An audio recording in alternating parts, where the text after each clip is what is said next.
ఈ చలికాలంలో నిజంగా ఉదయాన్నే చేసిన వంట మధ్యాహ్నం తినాలంటే అంత చల్లగా ఉండిద్దో కదా! అందుకని చెప్పేసి మా పిల్లలైతే సగం క్యారేజ్ అయితే ఎనిక్కే తీసుకొస్తున్నారు. అందుకని చెప్పేసి ఈ మధ్య అయితే క్యారేజ్ అయితే పెట్టట్లేదండి. ఉదయాన్నే టిఫిన్ చేసి వాళ్ళని పంపించేసి నా పనులుంటాయి కదా! అవన్నీ పూర్తి చేసుకొని బాగా మధ్యాహ్నానికైతే వాళ్ళకి వేడి వేడిగా వంట చేసుకొని అయితే క్యారేజ్ అయితే తీసుకెళ్తున్నాను.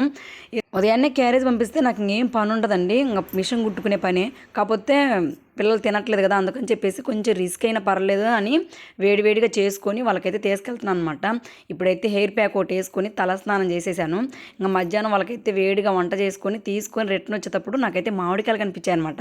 నిజంగా ఇదేంటి చలికాలంలో మామిడికాయలున్నాయి, ఎండాకాలం అప్పుడే వచ్చేసిందా అనిపించింది. సీజనే కాకుండా అప్పుడే మామిడికాయలున్నాయి అసలకి. నిజంగా తిరుపతిలో కూడా అంతే అండి. ఎప్పుడు మనం వెళ్ళినా కూడా ఏ సీజన్‌లో కూడా మామిడికాయల దబ్బలైతే దొరుకుతాయనమాట మెట్ల మార్గంలో నడిచేటప్పుడు. మీరెప్పుడైనా గమనించుంటే కామెంట్ చేయండి. ఇప్పుడైతే ఒక దబ్బొచ్చేసి రూ. 10 చెప్పింది. తీసుకున్నాను. నిజంగా టేస్ట్ అయితే సూపర్ ఉంది. మీకు ఎంతమందికి ఇష్టమో కామెంట్ చేయండి. Bye bye.